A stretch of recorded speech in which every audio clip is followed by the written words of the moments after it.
usual, use your chat box for questions and comments, and we'll try to accommodate it after the speakers have spoken. Right? Over to Trideep. Thank you so much, Surbhi. Hi, everyone. A very good evening.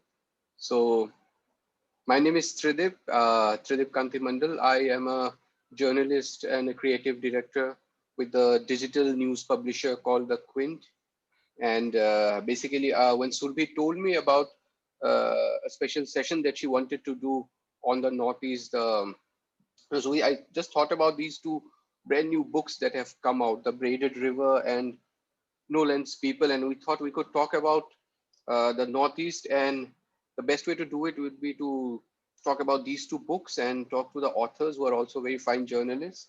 So we have the authors of these two books with us, and what Surbhi has just said, that you guys spoke about Israel, and now you're going to talk about Lakshadweep in few days, and today we are talking about the Northeast. So clearly what the Book Buff Reading Club and CLT Possible is doing and trying to do is very interesting. You've got some pretty hot and happening topics, and and I think it's very the timing is very correct. If you think about it, I think it's just the right time that we are talking about the Northeast, because for the right or wrong reasons, the Northeast has been in the news over the past, I think, a fortnight or so, when this young YouTuber from Punjab was arrested because he passed a comment which clearly he didn't have much information about the people from Arunachal Pradesh. And then there was a Twitter trend which sort of pushed for having a syllabus on the Northeast in CBSE and ICSE school books. So I think it's just at the right time that we're doing this session. So this session is called Understanding Northeast, two books, many narratives. So the two books are, I have the books with me. Just that I had a bad accident, so take me some time. So we have this book. This is No Lens People by Abhishek Saha. Abhishek is a journalist with the Indian Express. He reports on India's Northeast from Gauhati. Earlier, he was with Hindustan Times and reporting from Kashmir. And we have Samrat Chaudhary's book, which is a book, sort of an anthropological, historical travel book. It's called The Braided River. So first, I will go on to Abhishek. I want Abhishek to tell the audience a few things about himself, and then quickly read an excerpt from the book. Abhishek, your turn. Hi, thank you. Thank you so much for having me here and giving me a chance to talk about No Lens People. This is the book.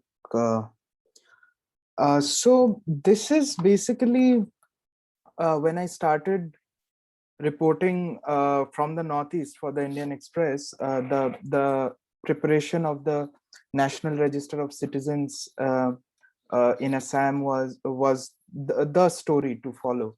And so this book basically comprises my last 3 years of reporting out of Assam on the issue. So it's a reportage driven account of what happened when people had to prove their citizenship. And of course, because the burden of proof, the burden of providing documents was on people, and therefore, you have to understand that various issues like illiteracy, being unable to understand what's written in documents, being in a position where there are no documents, and it's extremely difficult to procure decades old documents. So so all these factors, they played into basically what unfolded when people began the process to establish citizenship based on documents, based on documentary evidence, as well as lineage, that you have to trace your lineage back to March 24th, 1971, that either you or your forefathers were residing in Assam prior to that date. So this is basically that story, and it also I draw from various sources. I draw from my own family's oral history and work of scholars who have written on Assam and on the NRC, work of fellow journalists. So this is Nolan's People, basically. Like, please do read the book. Yeah, Abhishek, Yeah, at later part of the session, I think we'll also give all there are almost 290 attendees now. We'll just give them a sense of what exactly NRC is, and why this yeah, NRC was done. Just a little bit of a historical perspective we'll need to give them, and what all right. of us had to go through, because Yeah, I think they will be interested to know, because the book is just one part of that story, but what exactly is NRC, we'll have to tell them. right. And Right. uh, a lot of people are asking, can you just repeat the name of the book? So Abhishek, can you just quickly just show them the book again? Yeah, it's called No Land's People. It's published by HarperCollins in India earlier this year. I hope everyone can see the book. Yeah.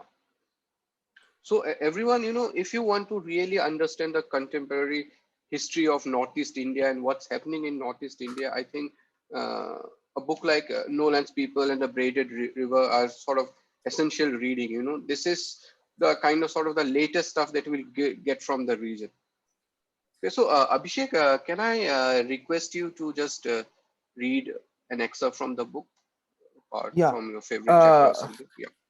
yeah, right. No, so I was thinking of reading out a different part, but now because you mentioned about about introducing the NRC and how the a primer, basically what basically went. So maybe I'll read a part of the introduction, which is quite I think for people who have very little idea of what the process was, this would be a good way to begin the conversation. Yeah. uh, Go ahead, Abhishek. yeah. One day in 1949, my grandmother, then all of 7, walked from East Pakistan into India holding her father's hand. Their lives had been uprooted by a line drawn on a map by a British lawyer who had just 5 weeks to divide a country. They left their home for India carrying only a few bundles of clothes and utensils. 70 years later, Alta Rani Sahab failed to make it to a list of Indian citizens in the state of Assam. The National Register of Citizens in Assam sought to establish the Indian citizenship of its residents and thereby weed out the non-citizens. The exercise was the first of its kind in the history of the country. It reimagined how the Indian state relates to its citizens. It was carried out following a Supreme Court order and, more importantly, under the apex court's continuous supervision. An ethnically diverse state trusted bureaucrats and technology to solve a socio-political problem at a cost of over 1,600 crore to the exchequer. To make it to the NRC, around 3.3 crore people, supported by over 6.6 crore documents, attempted to prove that they or their ancestors had been in Assam or anywhere else in India before the midnight of 24th March 1971, the unique cutoff date for identifying Indian citizens in Assam. In the process, documentary evidence and oral statements converged to establish a person's citizenship. Assam is a border state in India's northeast, dotted with hills, jungles, rivers, and valleys. The state, known globally for its tea and one-horned rhinos, is home to several ethnic, religious, and linguistic communities. Its history is one of large-scale migrations. Its tea plantations, oil fields, and coal fields attracted migrant workers from eastern and central India. Hindu Bengalis fluent in English came to avail themselves of fresh opportunities that colonial rule opened up, leading to allegations of their hegemony over the Assamese. Landless Muslim peasants from East Bengal came to cultivate the fertile land, encouraged by colonial policies and some Muslim leaders. Marwaris from Rajasthan arrived to trade. Nepalis came as soldiers and cattle herders, and refugees from East Pakistan came in batches after partition. The state went through decades of militancy and counterinsurgency operations and also witnessed ethnic strife. The issue of migrant communities from what is now Bangladesh, posing a demographic, political, and cultural threat to the original inhabitants of the state has been a long-standing one in the Assamese consciousness. It has dominated the state's socio-political discourse. But people's movements, political assurances, and enactment of special legal and administrative provisions all failed to resolve the problem, which endures even after 73 years of India's independence. Against such a backdrop emerged the demand for the NRC, a list which sought to separate the citizen from the non-citizen.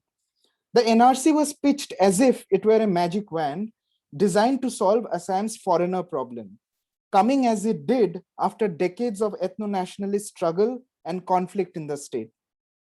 It was conceptualized and ideologically supported as an essential tool to check undocumented and illegal migration into Assam, which, it was believed, threatened the interests of the indigenous people of the state.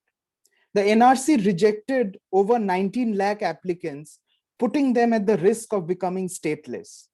For the people who claimed to be Indian citizens but were unable to prove their claim by the yardstick of the NRC, this signified persecution. A vast majority of them said they would fight tooth and nail to prove their citizenship. Yeah, so I'll end here. Thank you, Abhishek. Yeah, thanks. So I think we've just lost Samrat. I think he lost his connection. So we'll continue with your book. So, I see almost 300 participants here, and many of you would have joined from different parts of India, I guess. Sudhi, where all would they have joined this session from, if I may ask?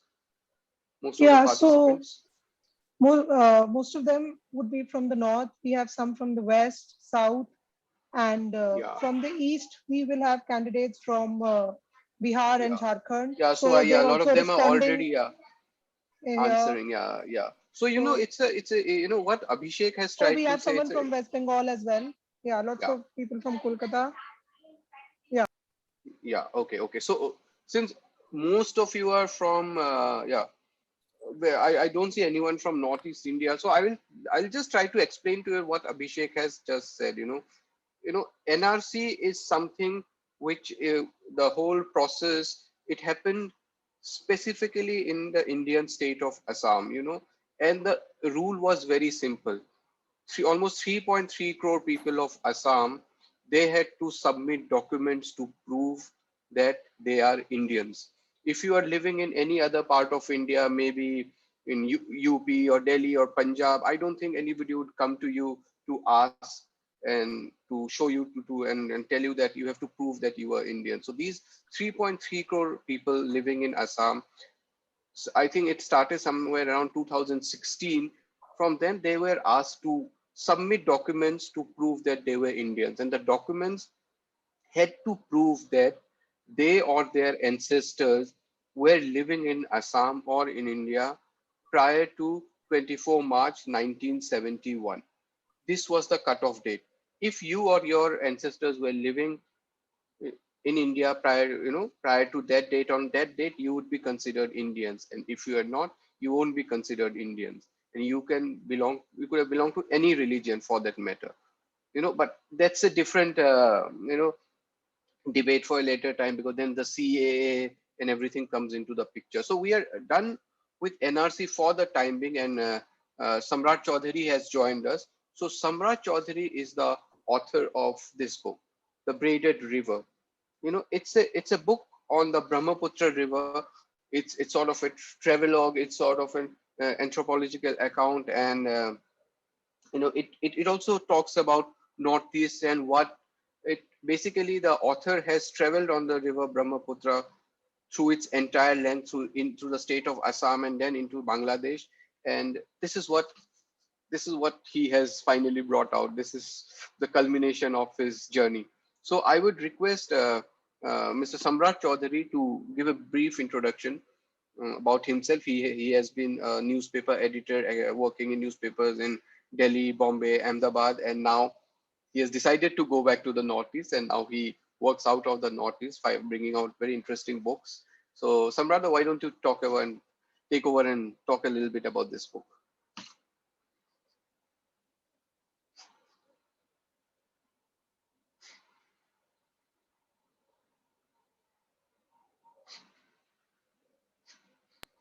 I think his screen is frozen or I think, whatever. yeah, I think one of your students is asking for the cutoff date for the NRC. The Yeah, cutoff date for the NRC is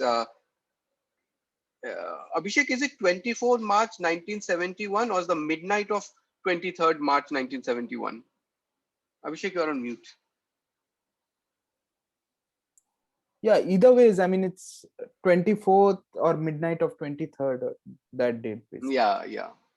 So that is the cutoff date for the NRC. Yeah, I think. Samrata, can you hear Samrat is us? that. I think it's midnight of 24th, if you. Yeah. So Samrata is here. Samrata, yeah, you take over.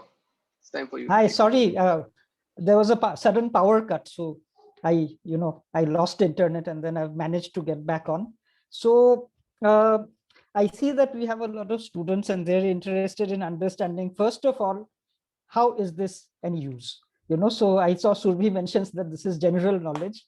Now, in terms of general knowledge, I think the subjects within general knowledge that we'll sort of cover, or at least my book will sort of fall into probably, is a bit of geography and a bit of history.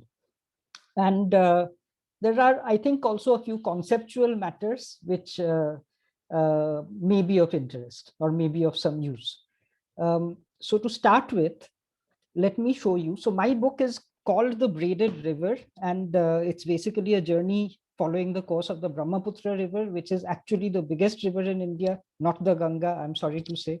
And so I'll just show you where this river starts from, and let's look at the geography of it first, and then we'll talk about other things. So give me a moment while I pull this up.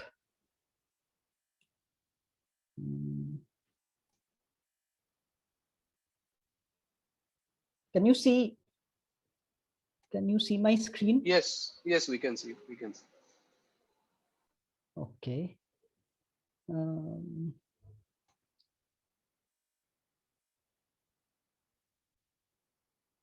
Wait, from the beginning. Okay. 1 minute. Okay, there we go. So the book is called The Braided River, A Journey Along the Brahmaputra. And the Brahmaputra basically, it starts from somewhere near Mount Kailash in Tibet. And it may, of course, surprise some of you to know that Mount Kailash is in Tibet. It's in China, actually, Tibet now being a part of China. So it starts from there, near Mount Kailash in Tibet, and it flows from west to east. And over here, what is not marked on this map is basically the Himalayan mountains. So the Himalayas are essentially the border between India and China, or between India and Tibet. And the river is on the other side of the Himalayas. And it goes west to east, and somewhere around right at the end, where it suddenly turns around, that's called the Great Bend. And what it's turning around is a mountain called Namcha Barwa. And that's sort of more or less where the Himalayas reach their eastern extremity.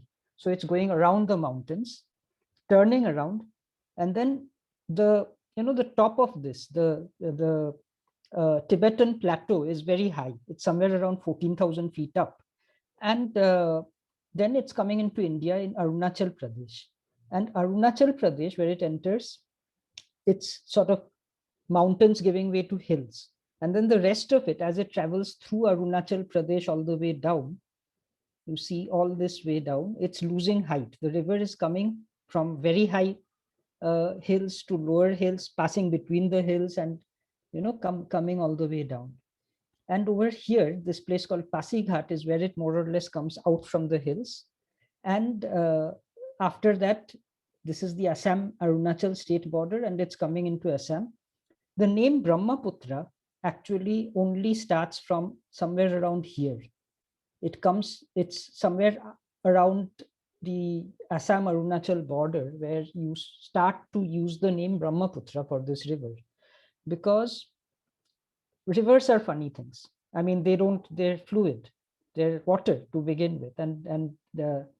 So we might think of, of very clear cut and dried notions, but a river doesn't conform to those cut and dried notions. Over here, it's called the Sangpo, the people of Tibet, that's what they call it, the Sangpo. Once it enters Arunachal, people call it the Siang. Sometimes they also call it the Dihang. So it's the same river which has already got three names: Sangpo in Tibet, Siang in Arunachal, and Dihang also in Arunachal. And then you come down, and over here it becomes the Brahmaputra after meeting two other tributaries, the Dibang and the Lohit. And then it's going to flow all the way through Assam. This is the Assam Valley, the Brahmaputra Valley as it's called. There it's marked, the Brahmaputra. It's going all the way down through Assam. This part of Assam, the eastern part is usually called Upper Assam. The western part is usually called Lower Assam. So it's going down to Lower Assam, which is the lower course of the Brahmaputra, and out into Bangladesh. And once again, as it goes into Bangladesh, it undergoes a change of name. And over there, not just a change of name, a change of name and gender. Over there, it is known as the Jamuna. And then you see the Jamuna in Bangladesh, it finally meets the Ganga. In India, we don't have this notion. Most Indians of, any age, it's not just young students, most Indians don't have the concept that the Ganga and the Brahmaputra meet somewhere, but they actually do. They meet in Bangladesh. And part of the reason for the confusion or the lack of awareness may be because the Ganga is known also by a different name in Bangladesh. So over here, the Ganga, once it crosses over, is called the Podda in Bangla, and is famous for the quality of its hilsa fish, legendary hilsa fish. And so the Ganga and the Podda meet, and then they flow into the Bay of Bengal, along the way meeting even more rivers, changing names one more last time. Finally, it's called the Meghna before it flows into the Bay of Bengal. So that's the journey of the river. I want to show you a few pictures of, so what I did, what I and a friend of mine, a photographer named Akshay Mahajan, did is we sort of traveled. We wanted to go to Tibet and start, but going to Tibet and starting was a bit complicated because Indians are not allowed to travel unattended. You have to go in a group, and you need permission from, if you want to go to these areas, you need permission from the Chinese People's Liberation Army, which means you have to first go to Beijing and apply for permission, which is really expensive and difficult and complicated. So we started from the China-India border, somewhere around here, and we went down along the course of the river till somewhere around here, which is where it meets the Ganga. So this was the journey, and I want to show you some pictures of this, of parts of this journey. So this is the Siang, nice, beautiful green mountain river, not very big compared to what the Brahmaputra is, and this is in Arunachal. This is the Lohit, the other one of the main formative tributaries. And it's a very powerful mountain river, but it's also not the Brahmaputra. The Brahmaputra is quite something else altogether. This is the third one, the Dibang. Beautiful, pretty, not very much water in this season, but you must remember that a river in the dry season and a river in the wet season are two completely different things. So it looks nice and peaceful, all of this over here, but you see it in the monsoon and it's a monster. And so, it changes its mood with the seasons. This is our boatman. This is the Brahmaputra. This over here is the Brahmaputra, and this is down in the plains, somewhere near Dibrugarh, or actually closer to Tinsukia in Upper Assam. And what happened is, once we got to, so to tell the story from the beginning, so Akshay and I flew in from Bombay and landed in Dibrugarh, and we went to go and see the river, which we had seen on the map. And the first day out there, we had people sort of, we saw the river and we said, so here, Brahmaputra. And they were like, no, this is not the Brahmaputra. And we were like, what happened? We've come all the way from Bombay to see the Brahmaputra, and here it is, and it's on the map, but you're telling me this is not the Brahmaputra. So what's going on? So I'll read a little bit about that to give you a sense of what happened. The chapter is called Who Moved My River? We had not thought that the Brahmaputra would be hard to find. It's huge, it's a river, and it's right there. I had seen it many times in Gauhati, where it is a single channel of water flowing between two banks and the opposite bank is visible. And of course, I had seen it neatly marked on maps. After our first day in Dibrugarh, I realized something was amiss. It was there all right, but it wasn't a neat muscular channel of water flowing between two clear banks. It was this thing that had major and minor channels, all of shifting and varied names and identities. I figured that one of these, the most major of the major channels, was the actual Brahmaputra. It would have to be tracked down. So, taking the advice of the friendly smuggler, the first person we met to talk about the river was a friendly smuggler. We decided to go to Dibru Saikwa to find the river. Our drive took us to Guijan Ghat near Tinsukia, where we found room on board a large wooden houseboat. It was evening and the sun was setting. The river raced past us, all walls and eddies. We could hear it and see the odd tree branch or uprooted water hyacinth bobbing downriver at pace. Sometimes there would be a little splash in the near distance as a chunk of earth fell into the river. It was a sound that would become familiar. It was the sound of the water eating away the land. I wondered whether we had found the real Brahmaputra. Is this the main channel of the Brahmaputra? I asked Madhav, the Ahom boy who was our porter, guide, and general handyman on the boat. I got the response I was getting used to. No, this is the Dibru. The Brahmaputra is, and he waved his hand in front to point to the expanse in front of us there. So basically, we spent the first couple of days trying to figure out where the Brahmaputra was. And finally, we got on this boat with this man whose photo you can see here. And we went looking upriver. Because basically, the main channel we thought was the river, but it was a bit more complicated than that. So I'll read a little bit more about the journey.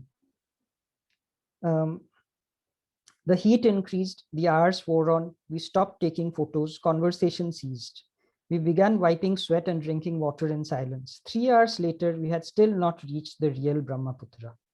The river we were on had widened. The forest had thinned. Now it was sandbars on one side and grassland on the other. We were getting close, Pal said. We came upon it quite suddenly. It was like nothing I had ever seen or imagined. In every direction before us, as far as the eye could see, there were only channels of water separated by sandbars and river islands. It was a water world. This vast entirety of sand and water was the great Brahmaputra. Here at the edge of the Dibru Saikwa National Park is close to where it is in truth born. This is where the rivers Siang, Lohit, and Dibang merge in the area around the massive river island, roughly 35 kilometers long and 10 wide, on which the park is located. The untidy tassels of water they together form is the Brahmaputra. So to think that, that the river is something which is just one narrow channel is wrong. It's not that. It's basically the river is the whole thing, and it's a lot of braids of water, which is why the book is called the Braided River. So anyway, so that was the introduction to the river. Let me show you a few more photos. This was our road. So what we did is we went, from after looking at what the river was like, we decided to go up to the China border, and this was the road there. Not very good, as you can see, and there was a L signal stamped or whatever stuck on the windshield, which was not a good sign given the condition of the road. Anyway, this is Arunachal, the Siang Valley, and this was on our way up. This is Tuting, which is the last so-called, we call it a town, but it's not really or very big. It's a town on the, or more like a big village at the end of the road, close to the China border, not very far. So all of these areas, these parts of Arunachal are actually disputed between India and China.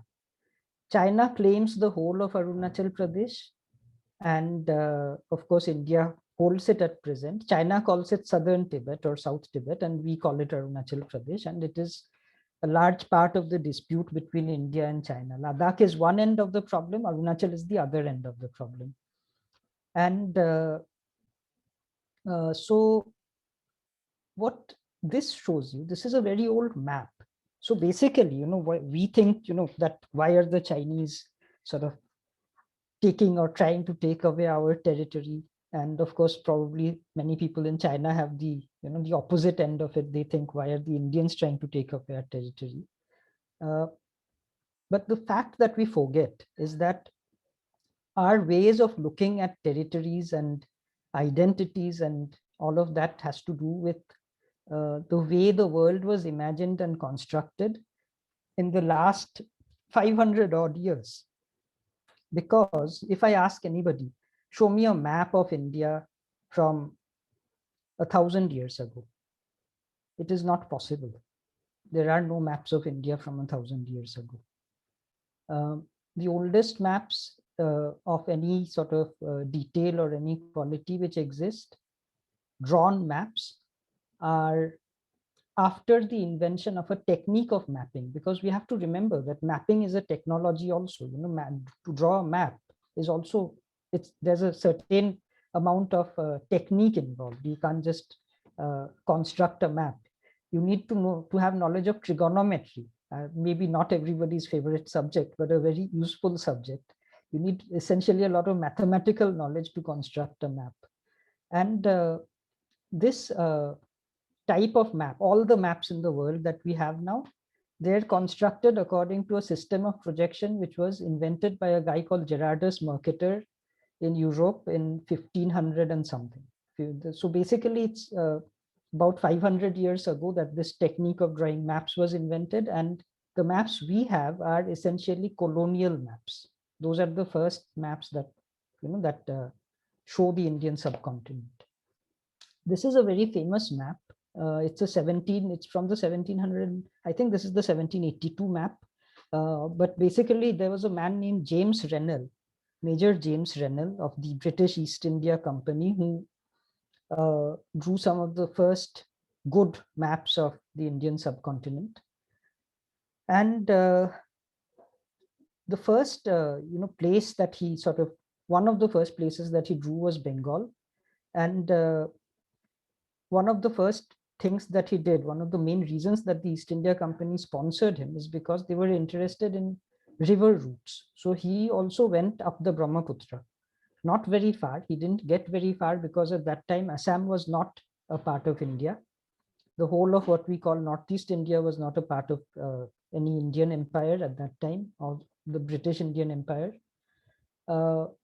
It was a part of the Ahom kingdom. The Upper Assam was a part of the Ahom kingdom, and it was an independent kingdom. And it was only after 1826, I think, the Treaty of Yandabu. Basically, the British and the Burmese ended up having a war in which the Burmese lost. So it was it was finally because of that war that Northeast India became a part of British India and subsequently of our country, India. So this is the Rennell map, and these areas, this is Tibet, and then you have all of this, which is now Arunachal, but it's sort of it's not even very accurately sort of mapped, but it's blank. So nobody really knew what was there. They knew there was a river coming through, but they didn't know who lived there or what lay there, what was actually in the lands. And it's only after 1900 that the first expeditions made their way from either side. Even the Chinese didn't know. So basically the first expeditions that went to these areas happened after 1900. And it was British expeditions, British military expeditions, which went up the different Siang, Rohit, Dibang river valleys, and they mapped out these areas. And they also drew the first map between India and Tibet, which also subsequently became the disputed boundary between India and China.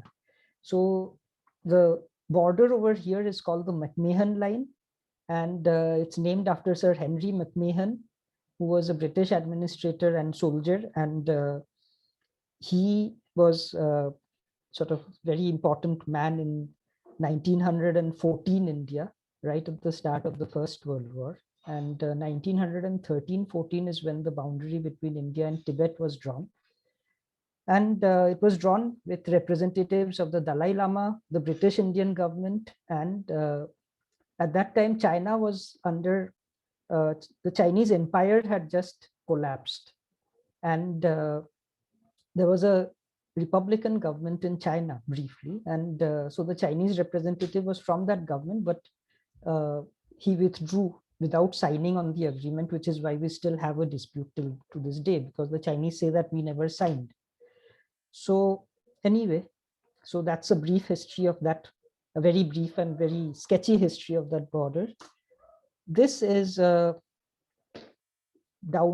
in the Brahmaputra. It's beautiful. They have beautiful river islands, and so this is on one of the river islands. Kids playing on a raft, very pretty. But sometimes there are stories within stories. So this beautiful scene, Huckleberry Finn. I don't know if you've heard of that book. Scene of boys on a raft. The raft is made of logs. The logs are actually timber being smuggled. So it's a nice, pretty picture, but there's a slightly darker side to the story as well. Fish, it may interest people outside the Northeast or outside Eastern India to know that, not all communities, but most communities in our part of the world, East and Northeast, eat fish. So even Vaishnavas and even Buddhists, they eat fish. It's or Brahmins of all kinds, they eat fish. So it's not something which is barred by caste rules or anything like that. And of course, you can't go down a river without seeing fish. Rhinoceros. So these babies are in Kaziranga. And they're rescued babies. Their mummies and, well, I mean, we don't know about their daddies, but their mummies are usually, they lose them during floods and stuff like that. So then the babies have to be rescued. And so this is at a rescue center. And they're very, very well behaved, and they drink milk out of big jerry cans, and they line up to have their meals. They're very nice and polite and all of that. The story that comes every year about the Brahmaputra floods in Kaziranga is about how the floods are terrible and rhinos are dying and stuff like that, which is partly true. But actually the rhinos don't die because of the floods, because the rhinos can walk. So if the water is rising, they can jolly well walk away. But what happens is that there's a highway which cuts across Kaziranga, and then the hills to which they would normally have walked are on the other side of the highway. So the problem is not that the waters are rising. Problem may happen if water rises very suddenly, which would again be usually because of human reasons, because of a dam releasing water or something like that. Otherwise, in normal circumstances, water rises gradually, and everybody, human, animal, everybody can just walk away, go away to higher ground and come back after the waters recede. This is Gauhati. This is again a bit of history. This statue shows, depicts the Battle of Saraighat, which some of you may have heard of, quite famous. And it's a battle that took place between the Ahoms and the Mughal forces. But what often you don't hear is that the Mughal forces were led by Raja Ram Singh of Amber. And so it was a Rajput army with Rajput plus Mughal army against the Ahoms, and the Ahoms won. And this is down in Bangladesh. This is the Jamuna Bridge. And so this river now is called the Jamuna, and this is a huge bridge there in Bangladesh. Most things remain the same this side of the border or that side of the border, but names change. Well, that's it. I didn't want to take up too much time, so I kept it hopefully brief enough. And so if if there's more, then I'll take questions afterwards. Thank you. Samradha, there's a very interesting question which Aishwarya Patil, her, she put out this question, and I think this shows, how the kind of lack of information about a region that is out there, So Aishwarya asks that, did you have to take permission from China to travel to Arunachal Pradesh for this travel? This is exactly, Aishwarya, I'd like to tell you, this is exactly what happened recently when this young YouTuber from Punjab, mistakenly, or it was his ignorance or whatever, he thought that the minister who was actually from Arunachal and India, and he thought him to be a Chinese person. So likewise, Arunachal is a part of India, and Samradha didn't have to take permission from anyone to go there. He went up to China, and he went up to Arunachal Pradesh and traveled down. So if you have to travel to Arunachal Pradesh, you don't need any permission from China, but what you will need is something called the inner line permit, right, Samradha? Yeah, you have So to you can get take, an inner line. You get an inner line permit from Delhi or Dibrugarh, wherever is convenient, yeah, and then you can. yeah. So you need a permission from the state government of Arunachal Pradesh, which will allow you to travel into Arunachal Pradesh. But definitely, nothing. China is not involved in it. And Samradha also mentioned about maps and how boundaries were drawn.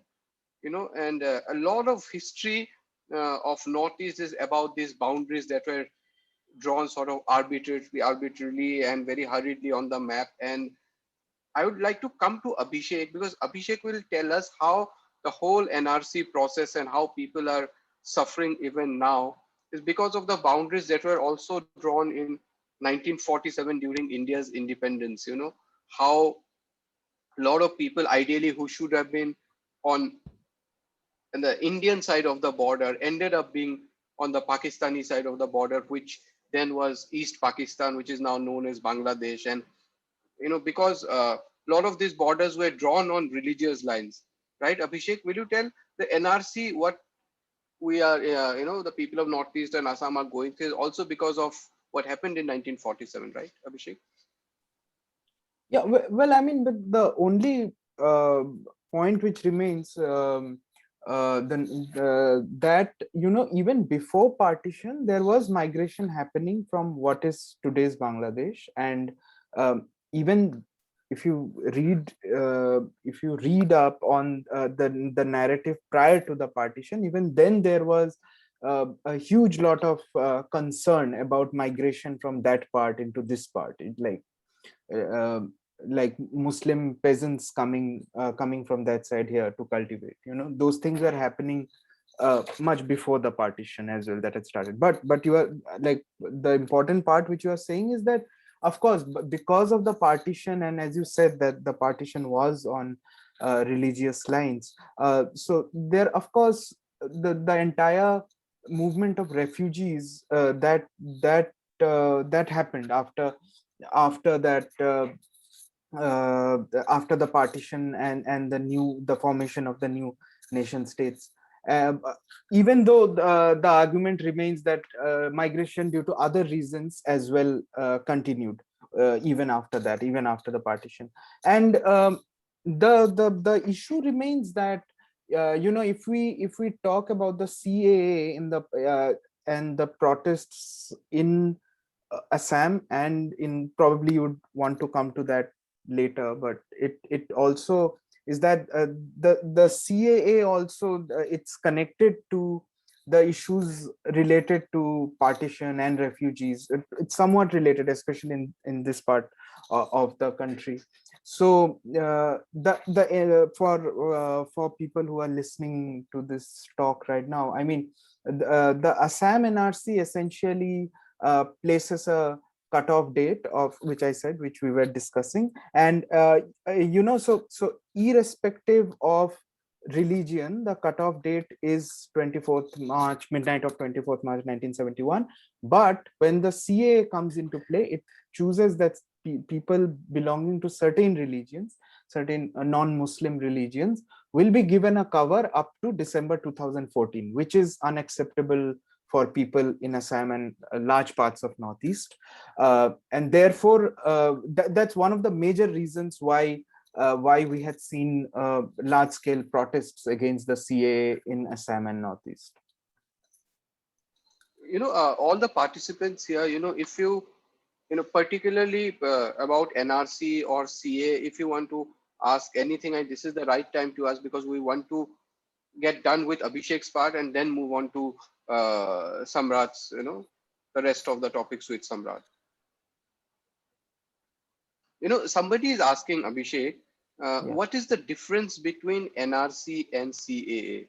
Maybe if you could explain that in very simple terms to them, Yeah, I mean, it's the difference between NRC and CA is quite simple. I mean, NRC is basically a list, National Register of Citizens, which lists out citizens, keeping out non-citizens. And CA is an Indian law which says that we are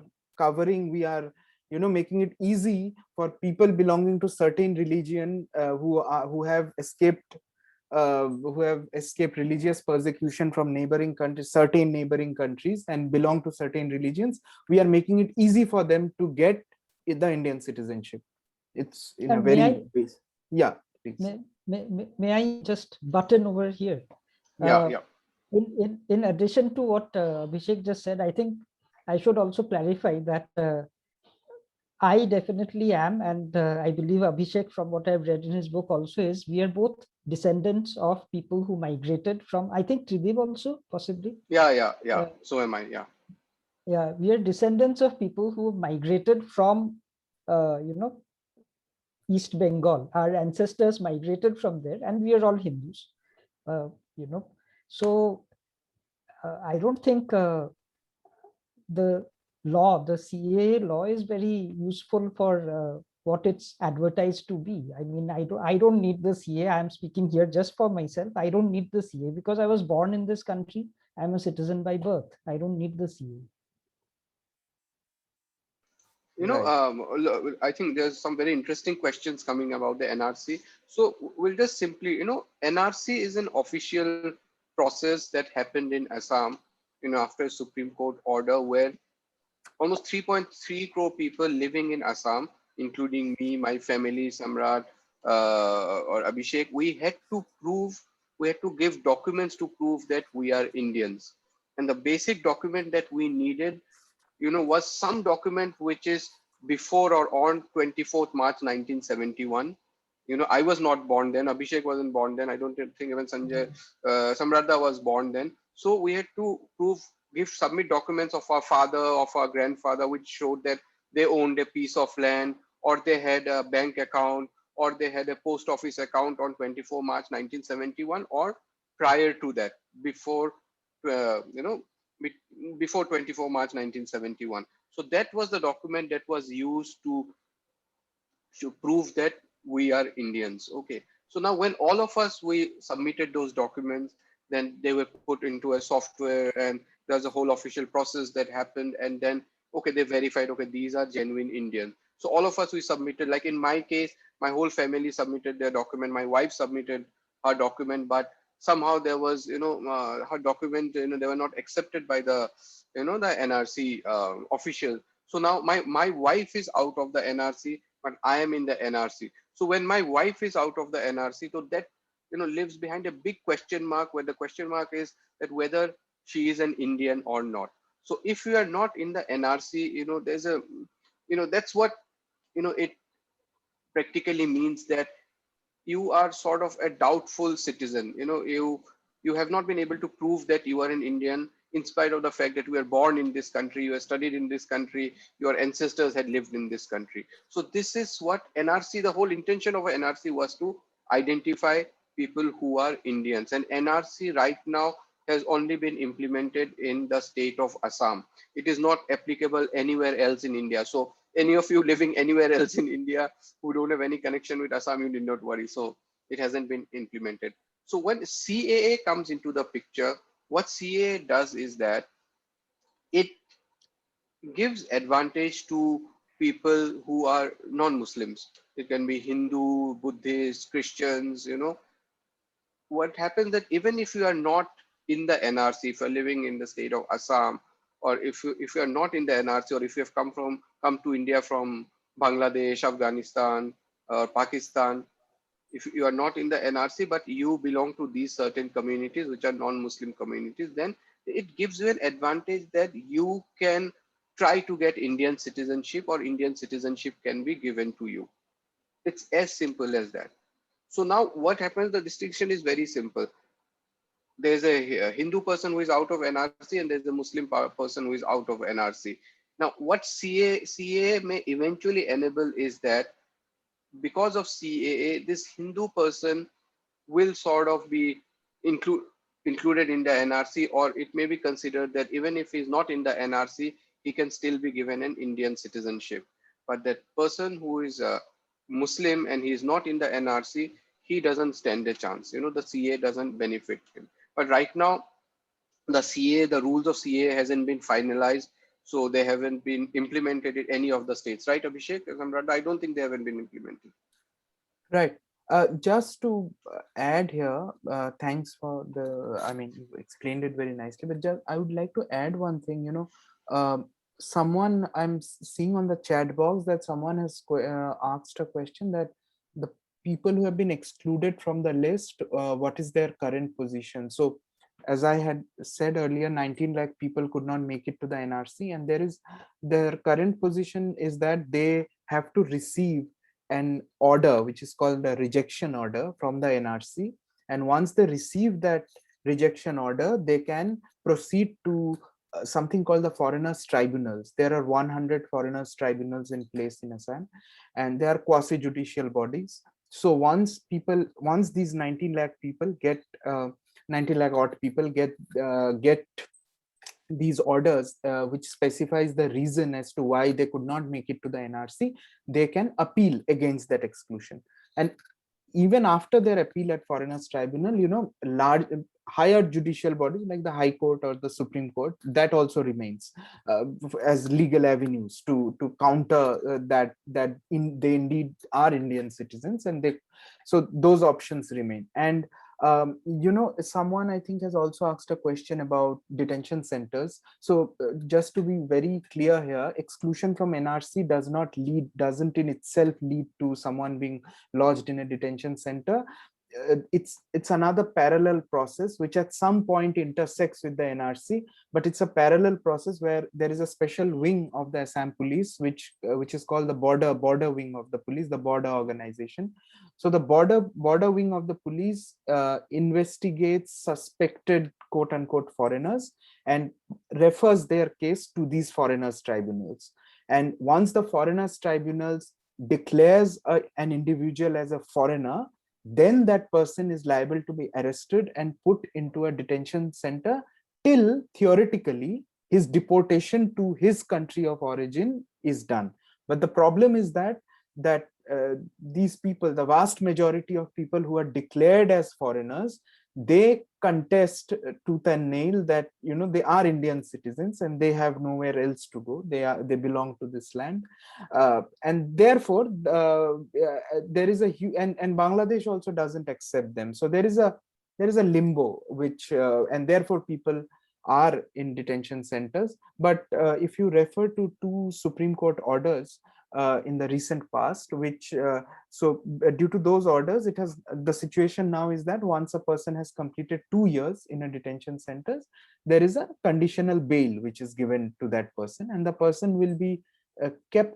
The state will track that person as a foreigner, but he will not be in a detention center. He'll be out of the detention center. So those are the two questions which I thought I'll clarify. Abhishek, a lot of people are also asking, are detention centers active in full swing right now? Of course, their detention centers are, there in Delhi, Bangalore, everywhere they are there. But for some strange reason, it's only the detention centers because of the whole foreigners problem in Assam, which tends to get, all the attention. So can you just tell them if there are detention centers active in Assam? Are there people living in those detention centers? As I said, that there are a certain number of people who are living who are lodged in. There are 6 detention centers in Assam. They are housed in district jails, in 6 district jails, and a new detention center, which is a sole facility for detaining foreigners, is under construction at a district, in a district called Goalpara. And also, I'd just like to add that I was reading Samrad's book, and by following the course of the Brahmaputra, he also, so there is this, I found that there is this overlap in both our books where we both visit that detention center under construction. And he of course, following the river, he reaches there, and I am following the citizenship story, I reach there. So yeah. There's a question that somebody is asking, which says, Ria is asking, that after 2 years, are the people who are, proved to be foreigners, will they be deported to the country? See, the fact is very simple. If they are able to detect their country of origin, suppose it is Bangladesh, and an attempt is made to deport them, but if Bangladesh is not ready to accept them, so they cannot be deported. So after living in the detention center for 2 years, eventually they will be released from the detention center, but they will live in India. But of course, they won't have as many rights as other Indian citizens. I don't think they will have any right to property and all those stuff, right, Abhishek? Yeah, I mean, as I said, that there exists basically a limbo. There is a stagnancy in the process because there are people who are saying that we are not Bangladeshis, we are Indians, and they are approaching the Gauhati High Court or the Supreme Court in Delhi, contesting this allegation by the state that they are foreign nationals. And there, if the process of verifying their Bangladeshi or XYZ citizenship, whatever, if that doesn't happen, in case of people for whom it happens, they are deported. So there are deportations of convicted foreigners, people who accept that we are indeed Bangladeshi or Afghani nationals, or some other country, whatever country that is, when they are caught and they are tried in judicial courts of the country, and their citizenship of the other country is verified, then there is the process of deportation it takes place.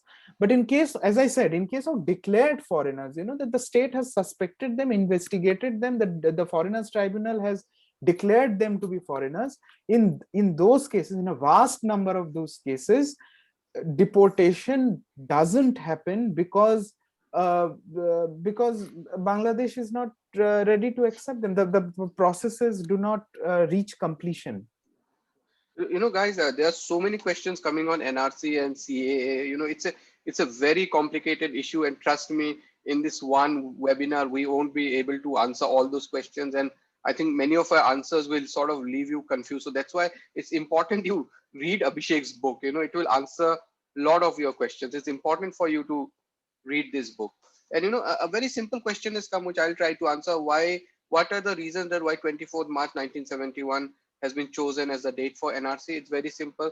That was the day of Bangladesh's independence. That was the day when Bangladesh became an independent. No, it's the war. It's the starting of the war. The war started that day. The Pakistan. It's the start of the genocide. It's the start of the genocide. Yeah, the Pakistan. 24 March 1971. The Pakistan it was the start of the the start of the genocide. So that's when I think it was when the whole movement of independence started. So basically, there was I think most people don't know that there was a massive genocide in Bangladesh.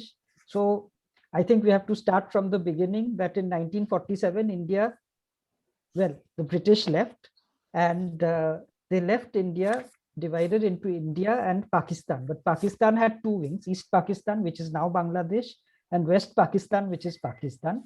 And India itself, there were some 540 something odd princely kingdoms, so which were, which had different relationships, treaty relationships with the British Indian government or the British Empire. And so basically, you have to start from there. That's where the country starts to get put together, because Then you have the story about Sardar Patel, uniting the country. So that story is basically all these 540 whatever princely kingdoms being put together into India. And meanwhile, in East Pakistan, you had Bengali majority space, which is separated from West Pakistan by the whole of India. And in 1971, the difference between the West Pakistan, which is basically Punjabi dominated area, and East Pakistan, which is Bengali dominated area. And the East Pakistan leader Mujibur Rahman won the elections for the whole of Pakistan, but the West Pakistan people didn't want to accept that. And so the fighting started over disputed elections. And the Pakistan army launched a genocide, specifically targeting Hindus, but also Muslims. It was basically, it was about Bengalis. It was not about Hindu Muslims so much as it was about the linguistic identity. Hindus were targeted more than Muslims, but both came in for attacks and from the Pakistan army. And it is a matter of dispute how many people died in that genocide, but it was it was a case of the army using its weapons against unarmed people, and men, women, and children. And the official figures from the Bangladesh government are 3 million killed, which basically means that it's more than partition. And I think that's I think that's the figure. I need to look at it also, but it's in the millions. Yeah, sorry, I will read just 2 paras because this date when I was writing my book, I had reached out to Samradda also. When this date thing was, I'll just read 2 paras. I write about this date. To understand the significance of this date, one has to browse through the pages of East Pakistan's history. The military crackdown began on 25th March 1971 as the Pakistani army brutally attempted to trounce Bengali aspirations, wrote Salil Tripathi in his book on the Bangladesh War titled The Colonel Who Wouldn't Repent. Hundreds of thousands were killed and millions of refugees made their way to India, unquote. The crackdown was called Operation Searchlight, and its brutality and ferocity, wrote Tripathi, had stunned the people in East Pakistan. The Pakistani army was, quote, extremely well prepared to carry out the operation. Tripathi told me in a telephonic interview that as Operation Searchlight began, people were very scared and left their homes to save their lives. According to him, estimates of the number of people killed in West Pakistan's onslaught in East Pakistan vary from 1.7 lakh to 30 lakh. Quote, under international law, it was a crime against humanity, he said. Thanks. Thank you, Abhishek. Yeah. I think we guys have spoken a lot about NRC and CA, and I'll keep harping back to the same point that these issues are so complex that it needs a lot of reading. So that's why Abhishek book can be a good starting point. And Samradda, what were the other book that you had written about the migration stories of people from East Pakistan, from Bangladesh to India? You can also talk a little bit about that book. Maybe that's also can be a book they can read, right? It's not, I mean, it was an edited volume. So I was one of the 2 editors. Preeti Gill was the other editor, and we put together an edited volume called Insider Outsider on the issue of exactly that, I happen to have this on my desk. Wonderful. Great. Thanks. So yeah, so that's the book. And it's basically exactly about that issue, the insider outsider issue in relation to Northeast India. The name of the book is Insider Outsider, right? Yeah. Yeah. Okay, so we'll just come back to Samradda's book again. A lot of people are pretty fascinated about the journey that you undertook. So can you just tell us, how difficult was the journey, about the whole adventure? How long did it take for you to do the whole journey, and when exactly did you do it? Well, we traveled BC, before Corona, 4-5 years before all of this happened, and it wasn't one journey. It was actually, we had to break it up into more than one journey, but eventually sort of splice it together. So the book is in sections, and each of those sections is a separate trip. And well, I mean, I think for, in terms of travel, it was, of course, it was an adventure. It was great fun, but I think rather than I, I'll go back to what I think somebody had asked, what that quote meant. There was a quote at the end of my presentation, and somebody asked, what does that quote mean? The quotation was that no one can step into the same river twice. You can't step into the same river twice. And it's basically from ancient Greece by a Greek philosopher named Heraclitus, from pre-Socratic. So, really long time ago. What it means is basically that everything is always changing. You can't step into the same river twice, because the river itself is changing and you are changing. So it's a statement about change, about impermanence. And I think when we talk about identities and we talk about communities and all sorts of fraught issues, we try to think that everything should be sort of fixed, permanent. But the lesson of history is that everything changes. And so, for example, Heraclitus, who gave that statement about you can't step into the same river twice, a statement which has survived for so many thousands of years. We call him a Greek philosopher, but he was from Ephesus, which is now in Turkey. So maybe we should call him a Turkish philosopher.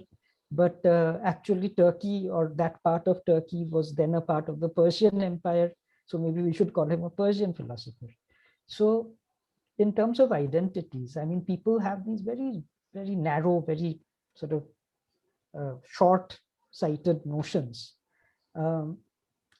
Our own country's borders, I think the students are interested in understanding or knowing about law and about history and things like that. I think our own country's constitutional history should definitely be of interest to people who are aspiring lawyers or judges. And I think the way in which it came together might be of interest as well. And for that, I think we need to think about how these borders got drawn and how they became our borders, and how our country's constitution got drawn up and how it became our constitution, and all of that, how the country got put together, so to say. It's all very well to have these superficial notions about an ancient past. If I talk about just the past of Northeast India, let me talk about history. Let us talk about history. We were talking just now about Bangladesh, which was before 1947, it was part of India, British India, so same country. After 1947, it became East Pakistan, and after 1971, it became Bangladesh. So somebody who was born in 1946 in any part of that what is now Bangladesh, even without moving from his or her house, would have changed countries 3 times, changed citizenships 3 times, would have been born an Indian, lived a Pakistani, and maybe died a Bangladeshi. So I think the concepts of what a country is, what a constitution is, how a country gets put together, how a border is drawn, nobody talks about these things. Nobody even thinks about these things. And without those concepts being clear, nothing else will be clear. You have to clear those concepts. And also, Samradha is talking about clearing concept, and it's also important that you read a lot, you talk to people, you learn from people's experiences. How complicated these issues of citizenship and identity are. I will just cite a small incident. This is an incident that has happened with a relative of mine. So this person, he is of course he's a Hindu person, and all his life, because he was born in Bangladesh, he was doing a government job in Bangladesh, he had relatives in Bangladesh. So he was a Bangladeshi citizen, but of Hindu origin.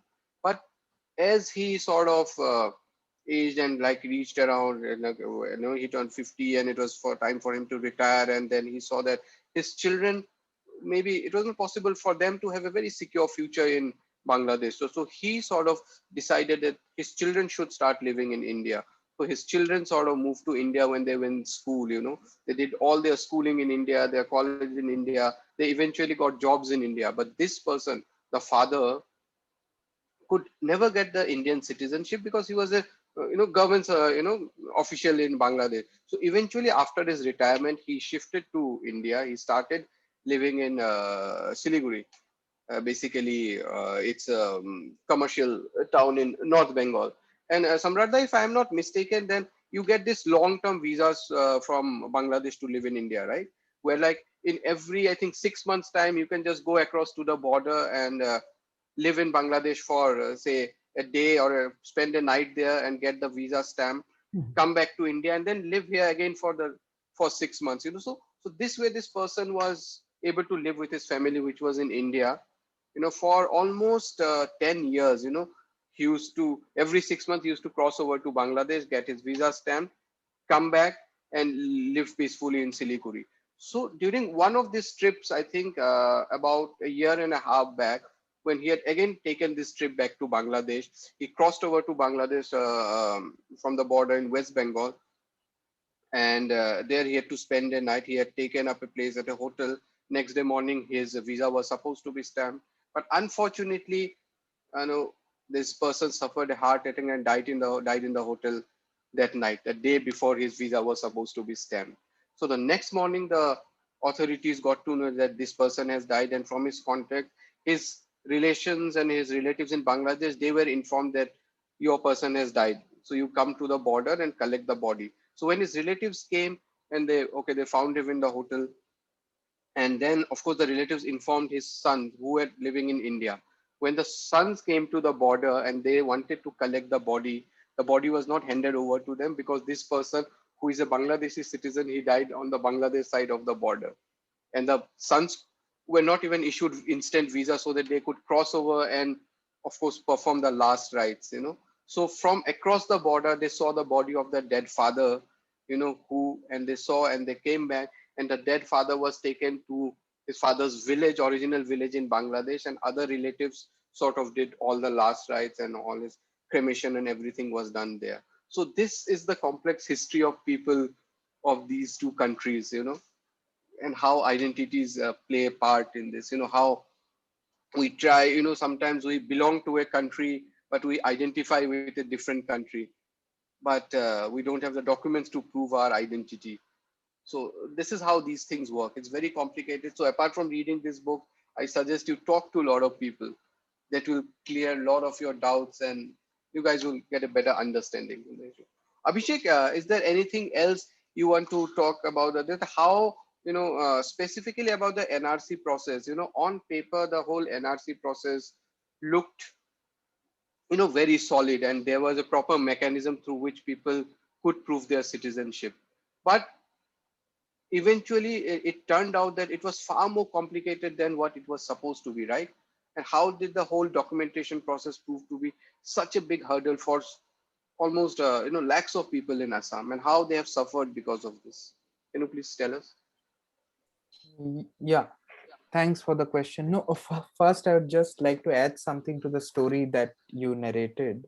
Yeah. There was this incident, I think a year or 2 years back, I think, where a person, a Bengali Hindu Bengali person, died in a detention center in Assam, and the family, of course, like in many cases, the family held that he was a mental health patient, and but it was an injustice that he was interrogated and investigated and declared as a foreigner.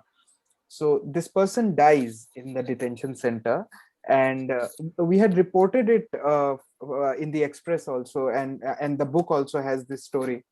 Is that for a few days his family said that we will not take the body because, if for you he's a Bangladeshi, then please send the body across the border. I mean, who are we then? On one hand, you have lodged him in the detention center saying that he's a Bangladeshi, but on the other hand, you are now asking us to take. So his sons refused to take the body for a few days. Then the highest authorities of the state had to intervene, and finally the cremation was done. So I was just talking about the dead body thing, which no, as far as the NRC the process is concerned, so I think everyone who is interested should they would find the story in the book. Is that this IS officer who led the process, a person called Pratik Hajela. He an IITian with a solid engineering background. He was the person who basically had devised this technological a kind of technological infrastructure through which it would be possible for people to fetch old documents and then access it and then use it in their application for the NRC. So a lot of digitization processes had happened wherein electoral rolls up to 1971, and then the 1951 NRC, there is the first NRC, which was that's another topic which is very interesting to discuss, but to take it's a whole long chapter in the book, but it would take a certain amount of time to discuss this. So whether it was the 1951 NRC or electoral rolls till 1971, these documents were digitized, and they were made accessible over the internet, which people could log in and fetch their name of their ancestors, and then use it refer to that document, take it, and then use it in their application for the NRC. So a whole lot of technological, a whole lot of technological processes were there. But at the end, you also have to realize, which I was talking about in the beginning, is that we have to accept certain socio-cultural political realities, like there is poverty, there is illiteracy, there is a complete inability to understand such complex processes. Those are the things which unfold on the ground. And you have to remember that you are dealing with lakhs and lakhs of very marginalized sections of society in all aspects. So therefore, there was a gap between how theoretically it appeared that, okay, there is a confusion between citizens and non-citizens, let's make a list. But in reality, when you hear stories from the ground, the complexities and the sufferings were immense, and therefore the book basically talks about their stories, and therefore it's Nolan's people. It's the book essentially tries to bring out those kind of stories wherein as to what was the human cost of this entire process. Abhishek, Somesh Rai has drawn up the perfect analogy. He's saying it's just like the COVID vaccination registration program. But then you try to digitize the whole thing and ask people to submit digital documents, get an OTP. Many of these people are not even aware of this whole, the whole how it has to be done technologically. They don't have smartphones and all. Even in the case of NRC, a lot of people had to submit those scanned documents, access the NRC data from the NRC website. A lot of them were not able to do it, and many were not even when they had to submit the hard copies, Xerox copies of those documents, many were not aware that what are the exact documents that's needed, how that form should be filled, because most of them were illiterate people. So therefore it was a mammoth task. It was a very complex mammoth task, which had legal, social, bureaucratic, administrative, all kinds of complexities added to the political and historical complexities. True, absolutely true. Samrat, in your book, how do you, of course, it's a travelogue, How much do you touch upon the whole CA and NRC issue? Only in passing, very little. Frankly speaking, uh, I mean, they are important issues in their own place. They affect the lives of a lot of people. But I am more interested. I became more interested gradually, also through the process of writing this book. I became more interested in the deeper issues, and so the deeper issues for me are, like I mentioned earlier, the processes by which identities were formed, borders were formed. I'm interested more in those processes in the political side. And of course, I'm very interested in the environmental side of things also. So I think that ultimately, these uh, issues of political expediency, people making their politics about one identity or another identity, they have a certain place. But I think for us, and especially for the future, I think the issues of environment will have a certain amount of importance that we are only now beginning to understand. Let me sort of, bring it back to uh, COVID. And of course, now we know that maybe it's a lab thing, maybe it escaped from a lab, whatever it is. But the fact of the matter is, or maybe it came from nature, but whatever it is, the fact of the matter is that if you have a situation where uh, human beings are coming into increasing contact with species that they were not really in contact with earlier, as would happen if you have deforestation and people pushing into formerly unpopulated areas, then the chances of more such infections coming out will increase. And of course, we keep hearing about climate change. So I think those, deforestation issues, climate change issues in Northeast India or in the rest of India, I think those are issues that in India, we are still not sufficiently uh, concerned about. I think we should be more concerned perhaps about things beyond the headlines in a certain sense, because these things are not making the headlines. They have already, come to reshape the world, and increasingly it's probably going to be more and more of this as the years go by. So Samratha, how severe has been the effect of climate change on Brahmaputra per se, and how has it affected the areas that it passes through? Do you have certain chapters in the book which talks also about this?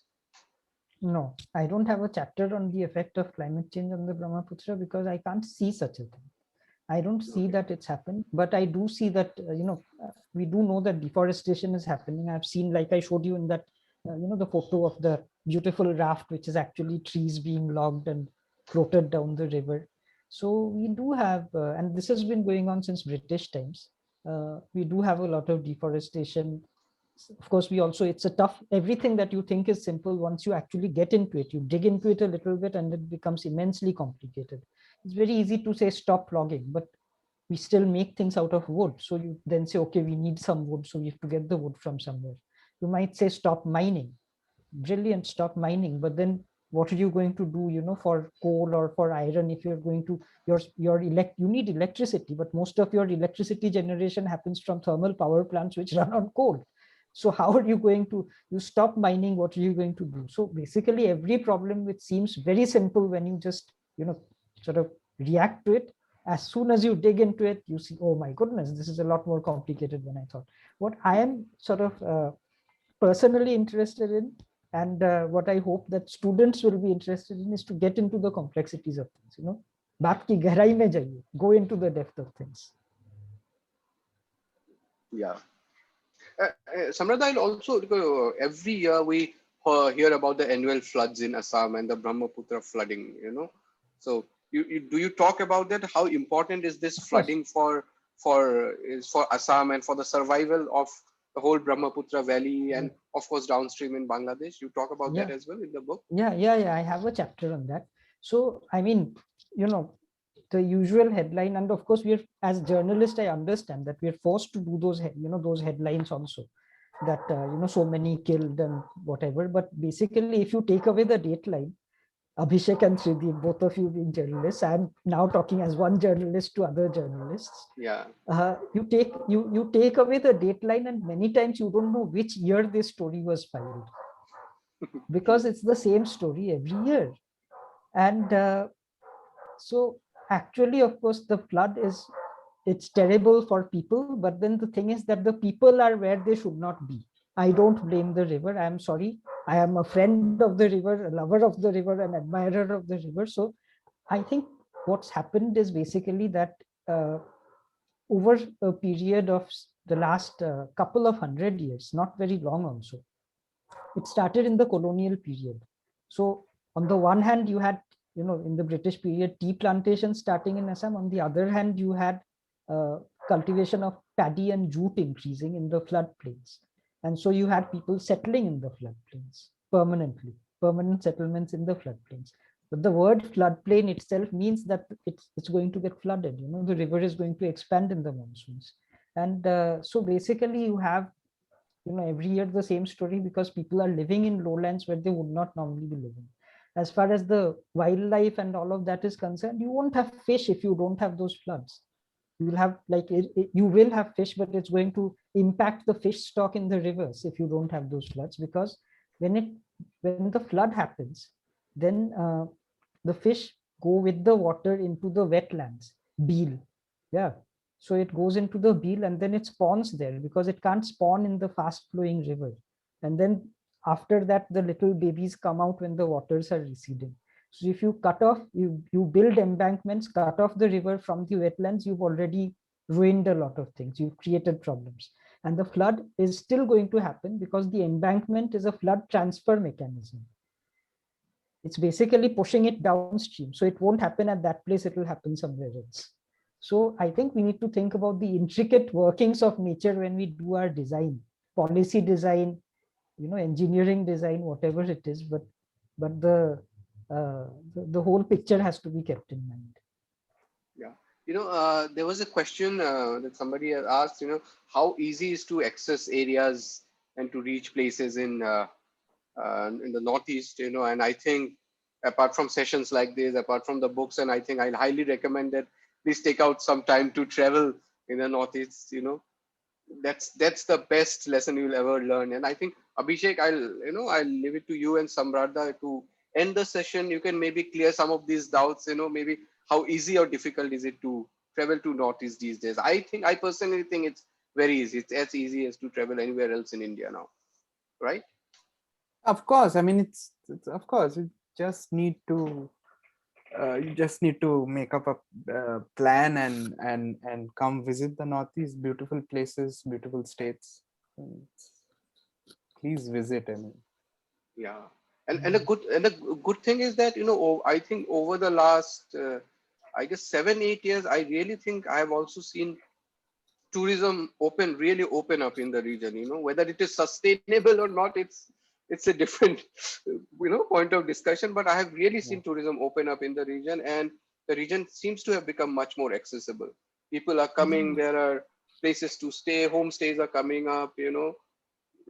Very interesting things happening in the region. Samradha, what's your view on that? How can they Yeah, travel in the region? I know. Would it's you a suggest some, some of the must-take trips, that yeah. I mean, some of this people. panel, our guests would make. Yeah. So I strongly agree with both Abhishek and Siddip that it's become a lot easier. It had become. I'm afraid because of COVID now, things are different. But otherwise, you just hopped on a plane and went, and the flights were not too expensive, or you could go by train. It's easy to go, and it's fairly safe to travel. Especially for women, probably it's safer than many other parts of India. It's quite safe that way, and you can, there's so much to see. If you like wildlife, nature, there are beautiful parks like Kaziranga, Manas, and several others. If you want to see mountains, you go up to Arunachal. You can go to Tawang on one side.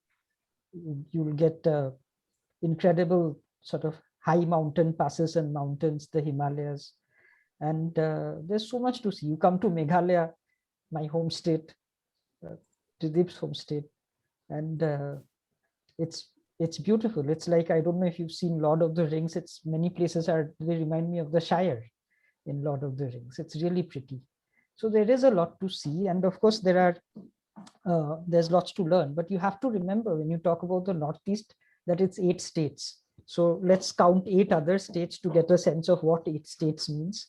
Let's say if you want to cover 8 other states: Kerala, Karnataka, Maharashtra, Gujarat, Rajasthan, Punjab, Himachal Pradesh, and Kashmir, Jammu and Kashmir. So basically, that's 8 states.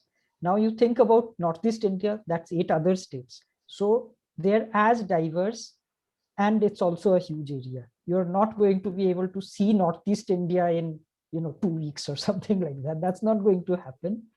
You can see one bit of it, some parts of it, take your pick, go enjoy yourself, and keep. I think for me, the difference between a tourist and a traveler is curiosity. It's openness, and it's a desire to explore. So please go as a traveler, please don't go as a tourist, and enjoy yourself. Those are lovely words, Samrat. I think this is just the perfect quote on which we should wind up this session. Thank you everyone for your time. I think we have almost spent an hour and a half, and I really hope that it was helpful. The topics were really complex and diverse, from